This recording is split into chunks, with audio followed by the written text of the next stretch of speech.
damn thing, Colonel. I don't know what the hell I could possibly do."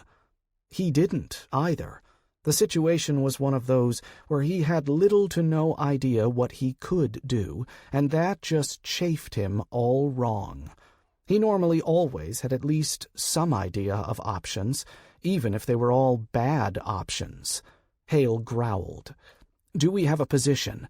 "It's still directly overhead, but beginning to move to the north." Hale looked up, turning slightly to the north, considering the options he could think of. None of them were bad, exactly, but only because they were too stupid to be considered. Oh, fuck it. "All right, one delaying action coming right up," Hale said, reaching up to kill the channel. "Captain? Hale, what do you—" He killed the channel. There was really no amount of explaining that was going to make this remotely sensible anyway. U.S. SOCOM Bunker, Virginia.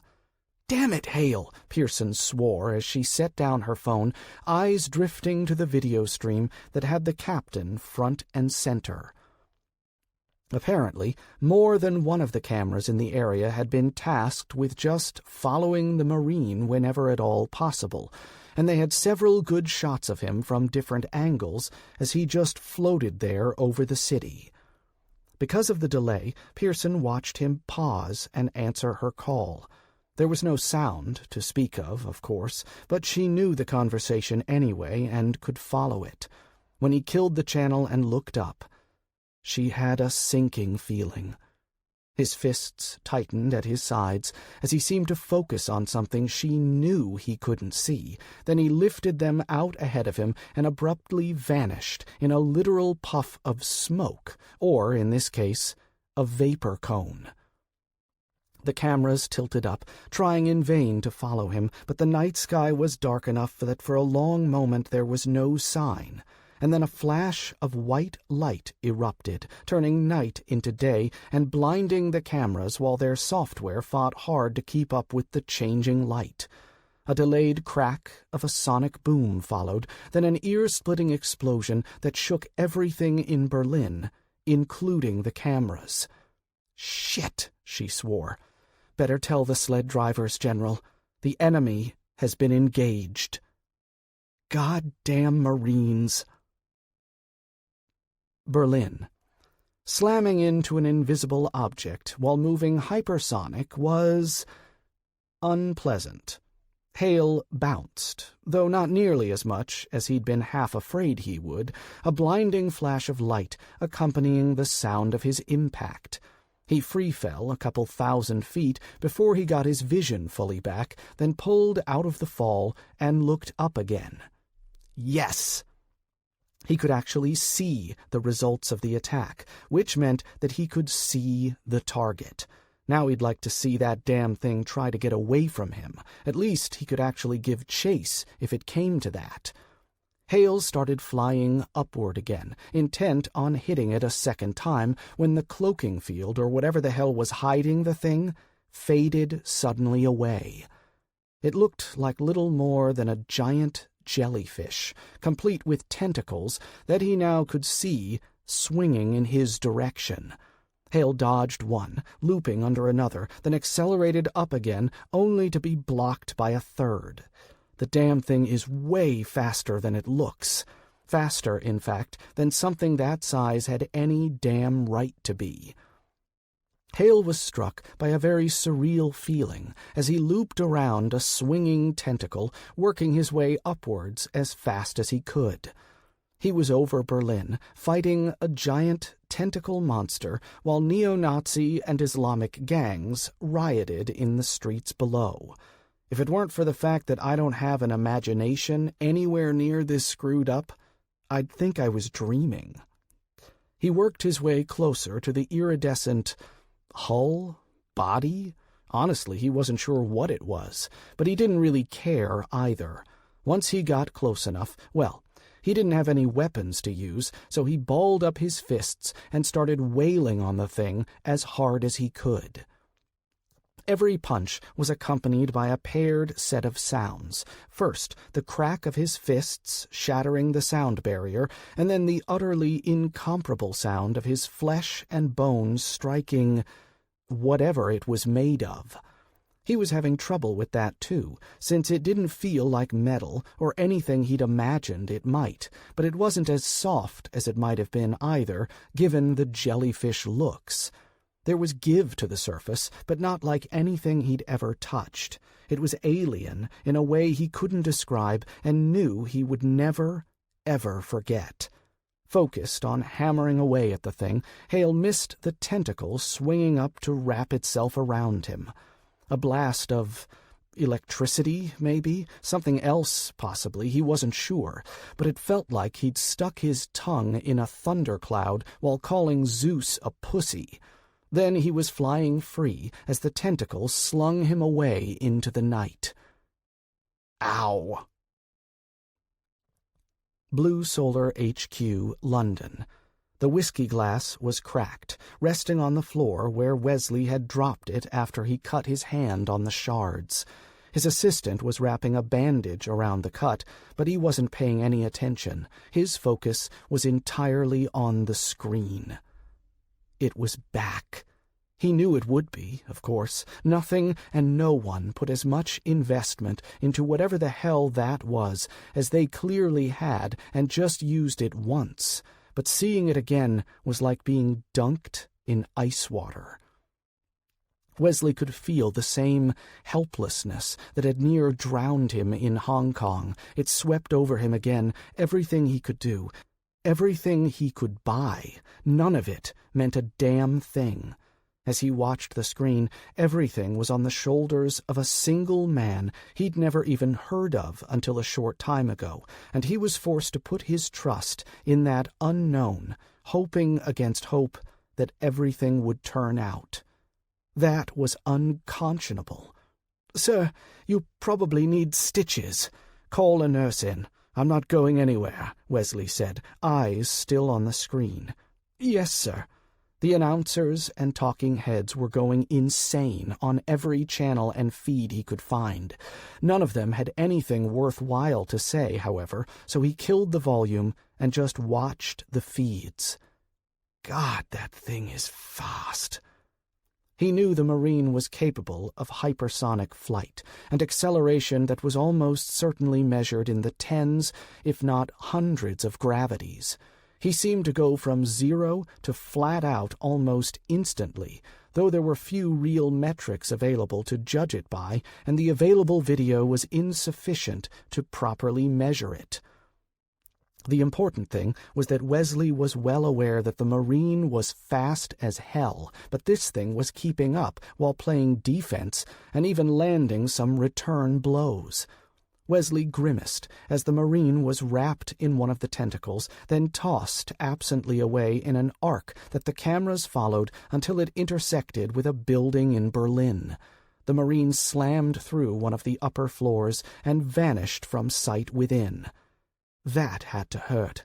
I don't care who you are. Wesley hoped that wasn't the entirety of the defense they had against whatever that thing was, because if it was, then they were all screwed. Berlin. Hale lifted the bathtub off himself, shifting it to one side as he got to his knees. "That sucked," he groaned. His ears were ringing, but he could hear someone speaking as though from a long way off. Blinking dust from his eyes, he saw a woman in the door of the bathroom screaming something while holding a plunger. Sorry, Hale groaned. Really sorry. He slowly got to his feet, feeling a little wobbly as his hearing returned, and he leaned slightly to look at the hole he'd just come through that led out into a hallway, from the looks of it, then through another apartment on the other side. He could see the dark of the night sky at the end of the passage he'd made. I really hope I didn't hit anyone on the way through. He lifted off the ground slightly, causing another screaming session that he ignored as he flew out through the hole in the wall into the hall, getting looks from people who'd come out to see what the hell had just happened. He didn't have time to deal with them, though, so he continued out the way he'd come in, holding his speed down until he got outside. Once he was far enough from the building, Hale accelerated back to hypersonic and threw himself back into the fight. The target was still moving north and gaining altitude, but that was fine. He didn't want to keep it over Berlin. He just wanted to keep it within strike range long enough. Just long enough. The attack came as a surprise. The probe was confused. That was twice that its cloaking field had been seen through somehow. The first might have been an accident of sorts, a fluke, perhaps, due to the sheer number of parameters being jungled during that observation. This time, however, it seemed like a single entity had somehow discovered it and decided it was a threat. In that one attack, it had caused more damage than all of the weapons launched on it in the previous incident. That would bear consideration. This species was dangerous enough before its changes were implemented, but somehow the changes allowed them to tap far more power than calculations had indicated. This was a net positive for the experiment, but it did place the probe in a certain degree of danger while it remained within the reach of the inhabitants of the infected world. Calculations were made. A decision was reached. The experiment was concluded. It was time to deploy the final component and leave. Small observer relays would be placed to ensure that the world did not become a threat to the convocation before an elimination fleet could be dispatched. In the meantime, the probe would take satisfaction from new data acquired and a successful experiment brought to its ultimate conclusion. Uncountable life forms would meet their end in large part to what had been learned here. It was a good operation. The probe's thoughts were jarred by another attack from below, rocking the entire mass of the probe. It twisted its perception, finding that the same being had struck it again. That was annoying. It should have been disabled for much longer, at the very least, even if the last attack had not been sufficient to eliminate the individual. Initiate countermeasures. Level 2. Hale rocketed back, avoiding swipes of the tentacles as he tried to judge the effectiveness of his attacks. It was hard to judge. The thing didn't seem to have any actual fuselage or a hull or anything. The iridescent structure that made up the body of the target had some give to it that absorbed his blows, but he felt like he was causing some damage. It seemed that it probably wouldn't be so intent on smacking him away if he hadn't, though he couldn't tell if he were doing something on the order of a kinetic missile or a mosquito. It didn't matter, however. If he were a mosquito, well, then he was going to buzz in that thing's ear until he drove it completely insane. Hale was preparing for another pass when one of the tentacles suddenly glowed, and every instinct in his mind screamed, "Dodge!" So he did. A crackling beam of blue-green energy tore through the air he had been occupying and scorched down on the city below. The destruction made Hale blanch as he realized that hundreds had just died, at a minimum. He twisted to look at the target again, fists balling up at his side, and then in a flicker of motion that left a condensation cone behind him, he was on the attack again. Chapter 17. Berlin. Tessa bolted upright, shaken out of her angry funk by the entire world seeming to rumble around her. "What the hell was that?" she swore, looking around. Peter checked the window but didn't see anything really strange. "I don't know," he said, walking back to the TV. "Let's see what the news has to say." The major network channel was focusing on the Marine, of course. so he started to flip over to something more local when the image shifted slightly and he froze, a cold chill going through him. What the fuck? What is it? Peter ignored Tessa's question, tossing the remote on the bed, and rushed back to the window. This time he stuck his head out and turned to look up. Oh, sweet Jesus! What is the fuck? Tessa trailed off as she stared at the TV. Are you seeing this? Seeing it? It's right above us. Tessa snapped around. It's what?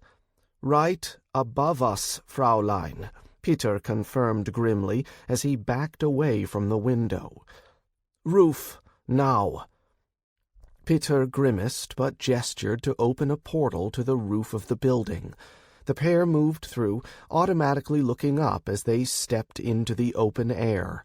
The great big thing was just floating there like it somehow didn't violate every law of nature imaginable.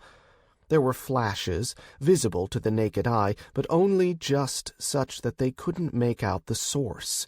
Peter scowled, gesturing impatiently to open another tear. It appeared in front of them, and through it they examined the creature up close.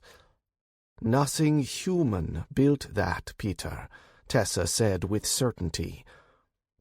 That was a point that Peter had no response for. It was a patently obvious statement in his opinion. Through the portal they watched as the Marine engaged the creature, machine. Neither seemed quite right, yet both were closer to than felt comfortable. In any case, the American was throwing quite a beating at the thing, right up until it flung him through a building. "Ouch," Peter said laconically. "I'm guessing that hurt, even him." Tessa shrugged. "No doubt. What is that thing, though? And what does it want here?"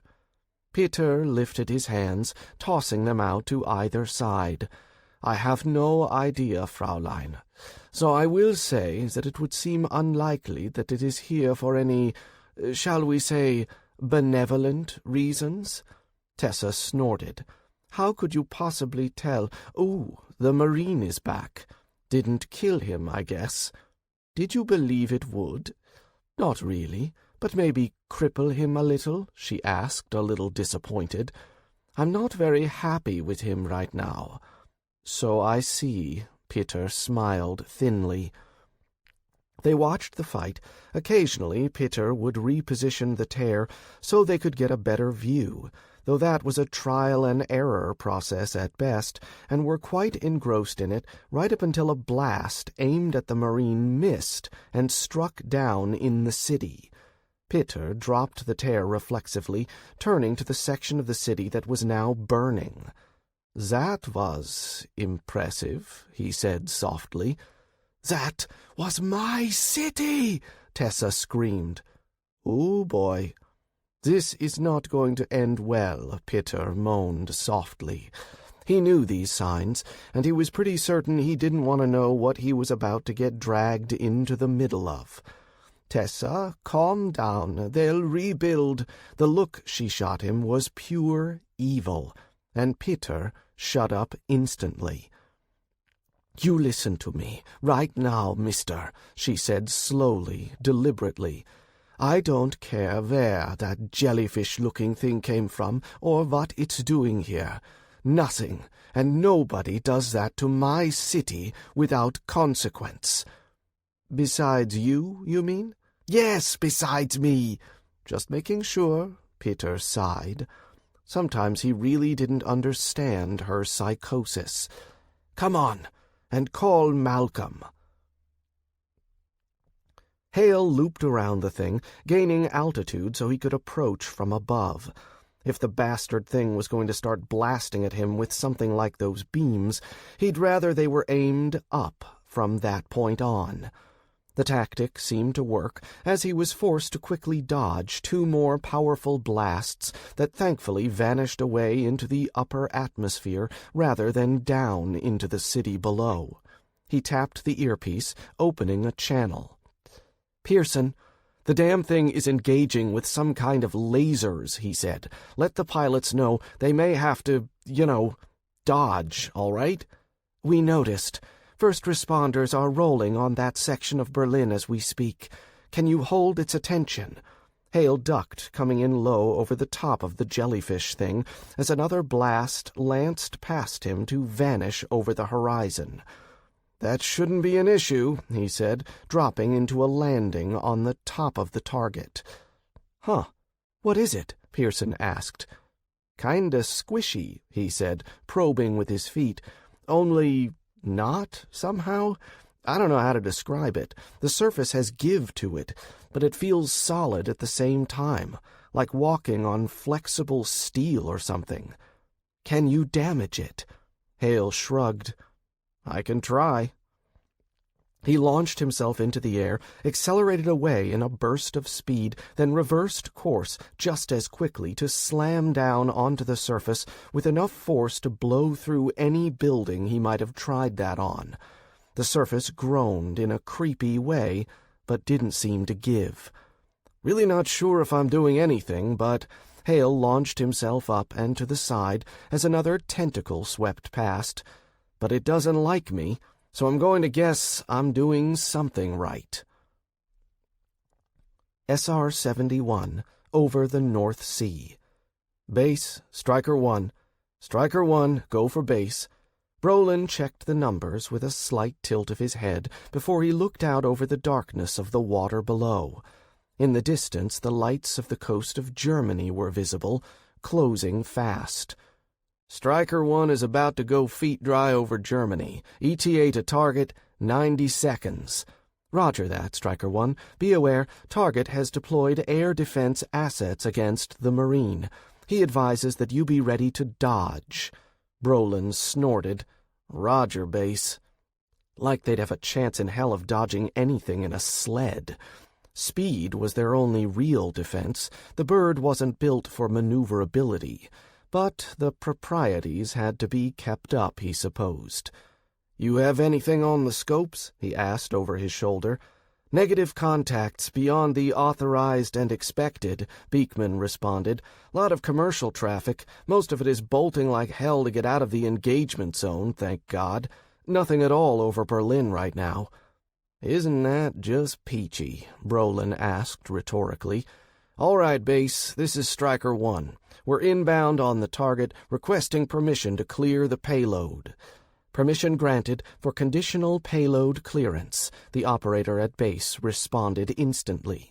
Brolin grimaced as he tapped in the clear codes, but wasn't surprised that it was conditional. "Roger, base. Weapons are hot. Say again, weapons are hot." "Base confirms weapons are hot, Striker 1. The channel closed, leaving the two men sitting in quiet for a moment. "So," Beekman broke the silence, "we're now sitting on 3 live nuclear warheads, and they haven't decided if we're allowed to fire them yet?" "Pretty much," Brolin said laconically. "You know," Beekman said, "I've had literal nightmares that went something like this.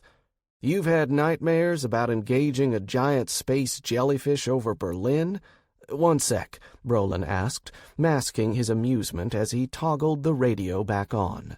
"Base, Striker 1, we are feet dry over Germany." "Confirm feet dry, Striker 1. The switch toggled off. "Not that literal, and you know what I mean," Beekman continued when the channel was clear. Brolin wobbled his head back and forth, something he knew his RIO would be able to see and interpret. "Sorry, misunderstood." "My ass, you did." Berlin. "Can you drive, Zatsing?" Tessa asked, looking skeptical. "No problem," Malcolm answered back with a thumbs up. "Just point me to the target, babe." "Don't call me babe, asshole," Tessa growled, nodding to Pitter. "Give him the target he asked for." Pitter nodded, looking up to the sky to get his bearings before he swept his hand across the air and opened another tear. He ignored the howling wind that erupted as he did, steadying himself against the force sucking him into the tear. After a moment he gestured again, then nodded. "Okay," he yelled. "You're good." The big diesel motor roared to life as Malcolm gunned the engine of the tractor-trailer and shifted gears. They ground horribly, but with a jerky motion, the truck started forward. "Hang on," Malcolm called. "I've got it. Almost. Hang on. I think that's the right gear." Tessa groaned, palming her face as she turned away so she wouldn't have to watch the mess unfold. After a moment, the grinding stopped, mostly, and the truck was rolling forward in first gear. She doubted they'd get more than that, but it was all they needed. The truck slowly picked up speed, rolling up to the tear at 30 or 40 kilometers an hour before it went right on through, Malcolm screaming joyfully the whole way. "Yippee!" When the truck was gone, Tessa looked at Peter as he closed the tear. "Wasn't he supposed to jump out of the truck before it went through?" she asked. Peter shook his head. "It's Malcolm." "Ah." Hale drove his fists down again, slamming into the surface of the target with all the power he could manage. He felt the hit shake and reverberate through the thing, but couldn't seem to really get the feel for how much, if any, damage he was causing. "This is one tough son of a bitch," Hale growled, as he made some distance and got ready to hit it again. Midway through the next charge, though, a whistling sound and something familiar but not quite caused him to pull up and look around. At the last moment, he looked up, and Hale's eyes widened as he spotted a tanker truck plunging right at him. He bolted to one side as it went by, staring at the driver who was screaming at the top of his lungs while smacking the side of the door with— Where did he get a cowboy hat, I wonder? The truck went on past him, slamming into the top of the target and crushing into it. Some sort of liquid sprayed everywhere, while the debris just flopped over and came to a rest. "Hale?" "Yeah," he answered the call a little dully. "Was that a tractor-trailer that just fell onto the target?" "Yeah." "The target that is currently at 15,000 feet and climbing?" "Yeah." A long pause from the comm pretty much summed up his thoughts at the moment before Pearson came back. "What the hell?" "I don't know," Hale answered honestly, looking up again to make sure another wasn't about to fall on him. Malcolm reappeared in a puff of smoke by the other two, and then joined them in looking up at the sky. "Huh," Peter said. "Where's the explosion?" Tessa asked, pouting again. "I was expecting an explosion." "I don't know," Peter admitted. "What was in that tanker?" "Diesel, I think," Malcolm said, putting the cowboy hat on. Peter nodded thoughtfully. "Let's try one with petrol next." "Would you get rid of that stupid hat?" Tessa snapped, grabbing for the offending item of clothing. "Never!" Malcolm called out, teleporting away from her reach in a puff of smoke. "That idiot gets on my nerves," Tessa growled, shaking her head. "Let him have his fun," Peter said flippantly. "Doesn't harm us either way. He's still annoying." "Pardon me?" Brolin said, confused. "Say again, please. Striker 1, base advises that you watch out for falling tanker trucks." Brolin shook his head, half turning around. "Don't look at me," Beekman objected. "I heard the same thing you did." Brolin was trying to think if there was anything in the code book that covered that. "Base," he said, "I'm not familiar with that code phrase." "It's not a code, Striker 1, the man on the other end said, sounding exasperated. "I know what it sounds like, but a frigging tanker truck fell out of the sky and hit the target. Just watch out, okay?" Roger that," Brolin said slowly, before closing the connection and looking over his shoulder. "Seriously? We're at Angels 80. What the hell is wrong with the world that we have to watch out for a tanker truck at 80,000 feet? "Colonel," Beekman said wearily, We're in a sled, doing Mach 5.3, 80,000 feet over Europe, with orders to nuke a target over German airspace. Frankly, falling tanker trucks are the least screwed-up part of my day." Brolin grimaced. "I really hate it when you make sense. It usually means the world is about to fall in on us somehow." He risked a glance up through the cockpit just to make sure that wasn't actually about to happen. The probe did the mental equivalent of a confused blink as it ran back recordings of the last few moments, trying to determine what in the stellar masses had just happened. Mechanical conveyance, organic hydrocarbon substance, likely used as fuel. Flight capability, negative. Object, launched at probe. Trajectory analysis, negative. Object, dropped on probe. The probe locked up briefly, unable to determine by what means of conveyance the object had been lifted to the appropriate height, only to be dropped. The situation made little sense to any of its calculations, and was honestly more of an annoyance than the far more damaging strikes being carried out by the currently targeted individual. The probe shunted that question aside for the moment and put its full focus on the more annoying current target. Berlin. Hale didn't know what was going on, but he was starting to get used to that feeling, and so he decided to go with it. Forget the tanker truck, not my problem right now. The space jelly was moving away from Berlin, which was good, actually, since they didn't want to nuke the city. His job had just been to delay it while the SR-71 got into position, and from what he was told, that had been accomplished. Now he wanted to see just what he could do. "Whoa!" Hale yelped, ducking fast under a tentacle sweep that whipped past him with a crack that reminded him he wasn't the only thing around that treated the sound barrier like a stepping stone to bigger and better things. He saw the next one coming and flew into it, angling to catch the tentacle closer to its base, where it was moving slower. It still hit hard as he got his arms around it, teeth bared, as he powered away from the space jelly at full speed, holding on as tightly as he could. He wasn't quite able to hit Mach 1 before he reached the end of the tentacle's length and was abruptly yanked up short. Hale strained harder, yelling through the exertion, and kept on pulling. Slowly, he felt the entire jellyfish thing being towed off course in response.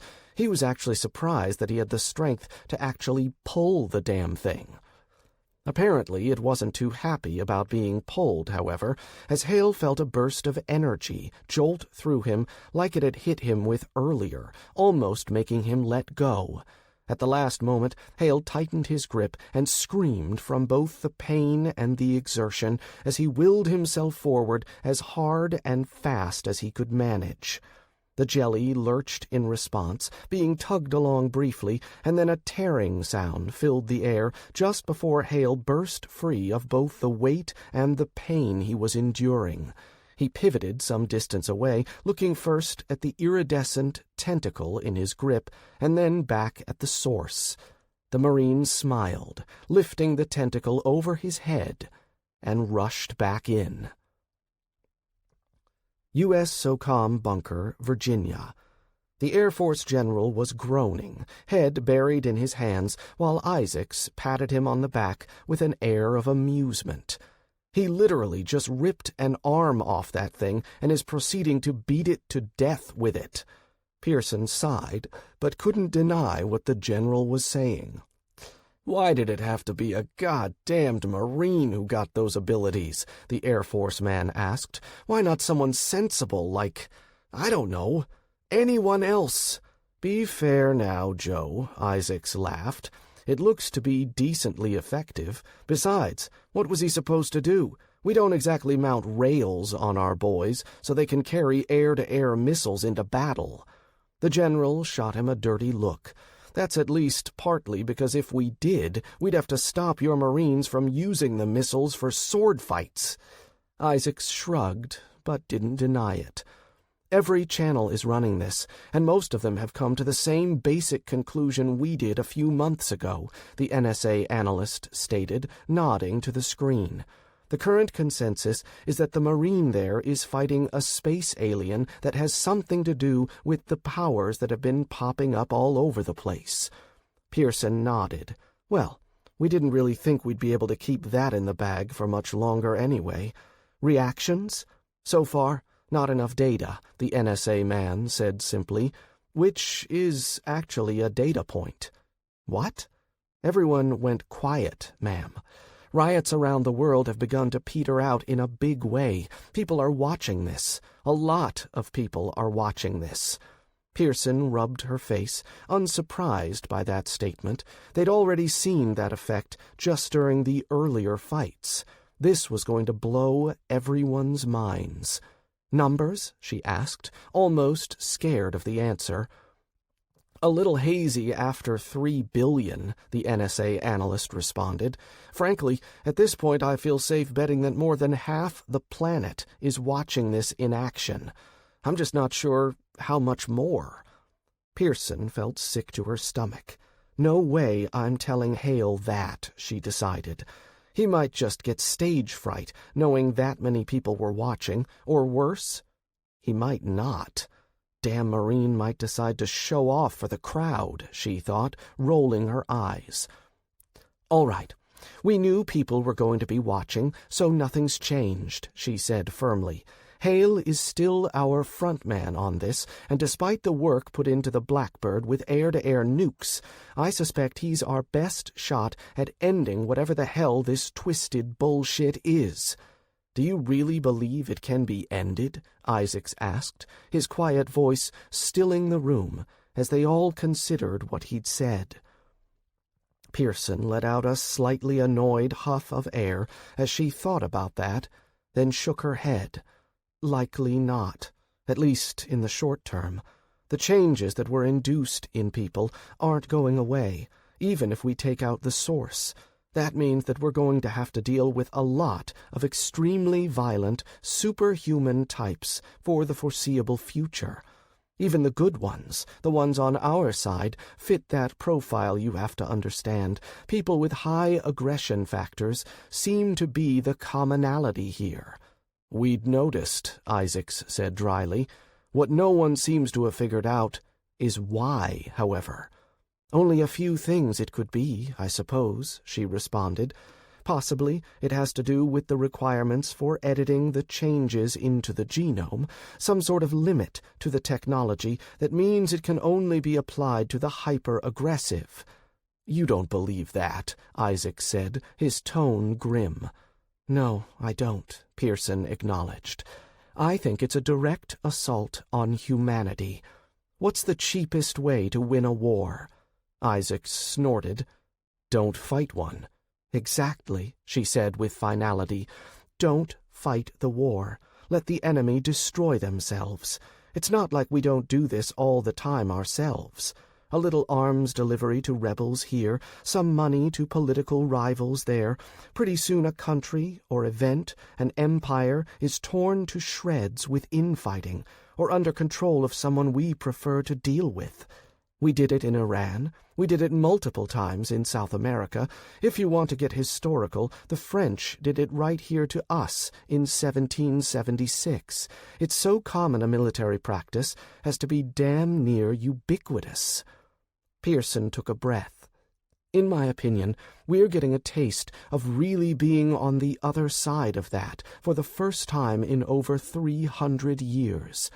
I don't know what the end game for this little action is, but I doubt any of us will like it. So we need to do everything we can to shut it down now, and then we need to figure out where the next attack will come from. We can't afford to be taken by surprise like this again. Chapter 18. Berlin.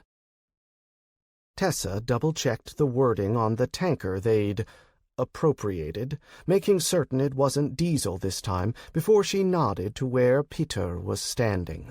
He looked up in the sky, then gestured casually before peering into the tear he'd opened up.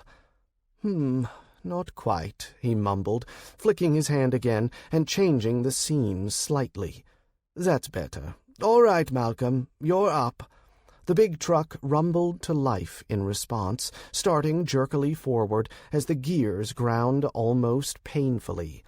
Tess and Pitter rolled their eyes as the truck rumbled past them and into the tear, Malcolm whooping all the way.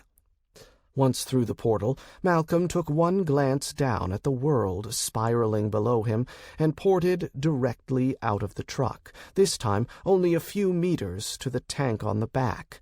He straddled the big rig and made a show of waving his hat wildly in the air as truck and now passenger plummeted through the cold atmosphere. "Whoa! What is it, boss?" Beekman asked reflexively before his instruments blared loudly at him. "Whoa! I know, right?" Brolin asked. "Are you seeing this? I don't know what you're seeing, but something big just appeared out of nowhere at Angels 30. "Yeah, I can see it," Brolin said.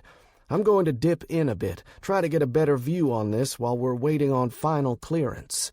"Roger, Colonel. Side scan systems are up. Let's get a picture." The Blackbird dropped its nose, heading down for thicker atmosphere, and they could hear the warning sounds as temperatures began to increase on the front end. At the speed they were going, there was only so far they could drop before things became significantly too dangerous, and they had to slow down. Brolin kept one eye on those numbers, knowing where the red line was, and just how far he could push it was his job after all. But his other eye was on the UFO that he'd spotted. Unidentified, falling object in this case. "Is that?" he trailed off. "I've got it on the side scan," Beekman muttered. "Picture coming up." It took a few seconds for the digital image to appear, and when it did, both of them just stared before Brolin pulled back on the stick to get the Blackbird back up to Angels 80. "Nope," he said, shaking his head. "I didn't see that. You didn't see that. If you have to send it back to the barn, make it look like an automatic send, because I'm not explaining that." Beekman wordlessly killed the image, leaving it in the system's memory to wait for the automated dump. There were some things you learned not to bring up as a military officer, and a guy with a cowboy hat riding a tanker truck like a Bronco while it plummeted several thousand feet toward an alien space jelly had to be one of those things. If it's not, Beekman thought dryly, it will be after today. "See what?" he asked aloud. Hale heard a whistling sound that was both familiar and very unfamiliar at the same time, and flinched automatically as he looked around quickly, then up. His eyes widened as he spotted the headlights of the truck bearing down on him, down being the key word, and quickly made certain he wasn't in the path of the damn thing as he gained a little altitude and distance from the target in order to track the falling big rig without coming under attack himself. It had to be the portal guy, whoever that was, though what he was seeing here was whole levels of magnitude above, chucking a flashbang at the back of his head from a few 100 feet away. I don't even want to know what sort of energy requirements there are to pull something like this, Hale decided as the truck plummeted past him and he froze up momentarily. Hale blinked twice. The guy sitting on the tanker, waving a cowboy hat adamantly, refused to go away like he would if he had any sense of decency at all. What the ever-living fuck? The world had gone from normal, rational, everyday life to dark, surrealist, superpowered insanity, and was now apparently dipping a toe into absurdism. "Fuck my life," Hale growled, as he noted that the truck was going to miss the jelly this time, so he accelerated down to intercept it before it could hit the city like the massive freaking bomb it probably was. He caught up to the truck in an instant, slowing to match it. "You're missed!" The idiot in the cowboy hat stopped his whooping and looked around, spotting the jelly off to the side, slightly, though still below by 1,000 feet or so, and let out a string of swearing in German before vanishing in a puff of smoke. That put Hale back on his metaphorical heels by a bit, wondering what the hell he'd just seen. That wasn't a portal. Teleportation, too? But if he was the portal maker, then why not just open another one and re-aim the truck? Hale had a bad feeling about this, but there was no time at the moment to really follow it through. He got under the truck and planted himself at the axes about midway up, then began to push. As it had been when he tested his power, lifting was much easier in the air, like he was somehow making the object lighter rather than just picking it up the way he would when his feet were planted on the ground. It was still ungainly and difficult to balance, but he could easily manhandle this much around. Maneuvering over the space jelly, something that bugged him to even think, Hale hefted the big beast of rig over his head as much as he could to clear his vision, then heaved it up and over until it was upside down and he was pushing it down. The truck turned into a kinetic weapon as Hale went right up to the edge of supersonic and then heaved. A condensation cone formed around him as the truck sped on itself, likely becoming the first tanker truck to go supersonic in history, slamming into the jelly with enough force to burst the tank and send liquid fuel spray in all directions like from a massive atomizer. After that, all it took was a spark, of which there were plenty to go around. Hale was blown backward by the blast from the largest improvised fuel-air explosive he'd ever heard of, a fireball the size of a small town lighting the sky for miles in every direction. The probe winced internally. The heat from the flames was negligible, as it was designed to withstand significantly higher temperatures, but the sudden application of rather high levels of force across the entire dorsal section of its body was sufficient to cause significant internal damage. It would self-repair, but the ongoing cost of the current conflict was detrimental to the mission and would serve no further point. It began to accelerate away. Hale tapped his earpiece, amazing that the little thing was still intact and hanging on. "Pearson," the familiar voice responded instantly. "It's moving away, accelerating quickly. Roger, we see it. The President is giving authorization to the Blackbird pilots now," she said. "They're going to engage with air-to-air tactical nuclear weapons. Stay out of the way, Captain." Hale grimaced. "Roger that. Don't plan on getting cooked today. See that you don't. Blackbird is inbound, Captain. You've done your job. Let the Air Force do theirs." "Codes acknowledged, weapon locks disengaged," Brolin said by rote, trying not to think too hard about the fact that he was now sitting more or less on 3 live nuclear weapons. It was one of those things that you didn't bear on if you couldn't help it, really. Beekman was working behind him. "Target locked. We have heat and radar locks at the moment. Oh boy, do we have a heat lock." "Let's hope it can't go stealth, burning like that," Brolin said, shaking his head slightly. "How much longer do you think the fires will last?" "Not long," Beekman said. "It's climbing too fast. There's not much oxygen to burn up here, but it's also accelerating. Air friction is adding to the heat, so even with the fires going out, I'm registering a heat increase now that we have it locked on our scopes." "Roger," Brolin said. "ETA to minimum safe engagement range?" "Let it get another 10,000 feet between it and the city," Beekman advised. "We're within the technical safe range now, considering the payload of the AIM-26s, but I'd rather not take chances. We're going to blow out windows all over the damn country, no matter how this plays. You know that, right?" "Yeah, well, let's hope the brass are on the ball and warn people to stay away from glass." Beekman chuckled. "They're supposed to, according to the briefing. With all the crap going down right now, though, I think people are either out in the streets or hunkering down with the lights off. Should be about as safe as possible." "I hope so," Brolin said grimly, "'cause we're about to light this sucker up. Target locked, Colonel. Falcon is clear to launch." "Roger that," Brolin said, as he flipped the safety off the controls and eased his thumb over the red firing switch while opening a radio channel. "This is Striker 1. Fox 1. He pushed his thumb down on the switch, and the first AIM-26 missile dropped from the hastily added in-body launcher into the night sky over Germany. Its rocket motors screamed into action a few scant seconds later, and the nuclear-tipped air-to-air missile roared away. "Missile clear," Brolin announced. "Cycle for the next shot." "Cycling." The fire burning in the sky caused Peter and Tessa to pause and just stare for a moment, admiring the sight. "That's impressive," Peter grinned. Tessa nodded silently. "Nice shot."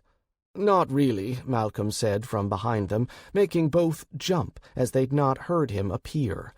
"Don't do that, you ass," Peter snapped, clutching his chest. "What do you mean, not really?" Tessa tensed, but was able to keep from similar antics on her part. "We missed." The two looked from him, then back up to the burning thing in the sky, then back at him. "Really?" he protested. "We did." "Then explain that." Tessa pointed over her shoulder. Malcolm shrugged. "Not sure. Probably the Marine decided to make use of the truck, rather than let it hit the city." Peter tilted his head. "Whatever. Close enough, then." "Let's try again," Tessa said. Peter frowned, looking up at the jellyfish-looking thing. "Not sure we can. It's moving fast and leaving the area. Hitting it with any real force would be just luck at this point." Tessa pouted again. "You mean it's going to get away with wrecking my city?" Peter sighed. "I really don't know what we could—" He was cut off by a flash of light that caused the three of them to involuntarily twist away from the source while covering their eyes. The silence that seemed to follow it felt all kinds of wrong, and each of them slowly uncovered and turned in the direction of the fleeing target just in time for the thunderclap to smash through them and scatter them to the ground. Glass exploded from windows nearby. Cars began to scream as their anti-theft alarms went off. Peter rolled over onto his back, jaw hanging low, as he stared up at the fireball climbing into the sky in the distance, already blacking into a cloud that was masked by the night. "Fucking hell," he swore. "What was that?" Tessa screamed, hands over her ears. "I think they just dropped a nuke on that damn thing." "What?" Malcolm yelled. Peter shook himself, sitting up, and looked around with a hint of paranoia in his eyes.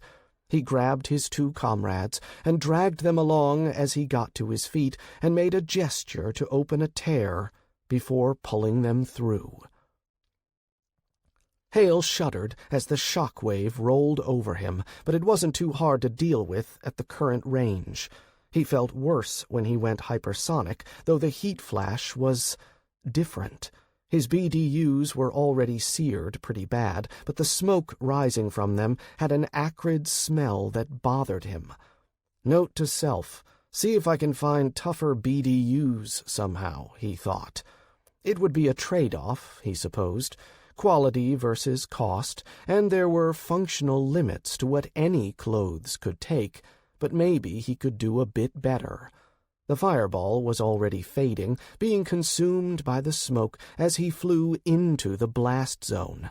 Hale hoped that he was immune to the effects of radiation, as well as he could handle the heat and other things, but it was a risk he was going to take, one way or another. Have to make sure that damn thing is down. Hale angled to go up and slightly over and around the nuke flash, eyes peeled for the target. He wanted eyes on to make sure it was finished. He had to see it for himself. That thing had been in his dreams since Hong Kong, and he wanted to see it burn. Metaphorically, of course, Hale thought with a smirk, since he'd already seen it burn literally. The fire was all but consumed by the smoke by that point, and Hale was pushing to hypersonic speeds to get a better vantage point. In the corner of his eye, he could see the vague hint of the SR-71's thrust as it vectored around as well, presumably looking for the same confirmation. "Where are you? Come on, let me see you, you sucker." U.S. SOCOM Bunker, Virginia. Target struck. Striker 1, can you confirm target destroyed? The interior of the operations room was silent, as everyone listened for the response. The detonation of the nuclear weapon over German airspace was a risky maneuver at the best of times, one that the German and EU governments hadn't exactly been eager about allowing for obvious reasons. Only the fact that they had a giant alien floating over Berlin and actually torching the place had actually gotten them to give in. Pearson suspected that no one told them that the mission was going to go through whether they agreed or not, but it was nice that someone had freaked out enough to allow it. Technically, it fell under the NATO doctrines. Some obscure phrasing in the treaty allowed the move as part of defending their allies and all that, but politically it was still going to be a hot potato no matter what the fallout. Speaking of which, "How dirty is that?" Pearson asked softly as they waited. "It's an airburst," the Air Force general responded in a matching tone, "and a clean one. So the answer is not very. For anything more, you'd need to talk to the experts, but as I understand it, no one in the region is going to be exposed to much more than a few X-rays worth of rads. If we'd had to detonate on the ground, that would be different, though it would be more contained. They're going to be picking glass out of stuff for dozens of miles." Pearson grimaced, having been briefed on that. At the height of the Cold War, PSA videos had been made about nuclear explosions, specifically for school children.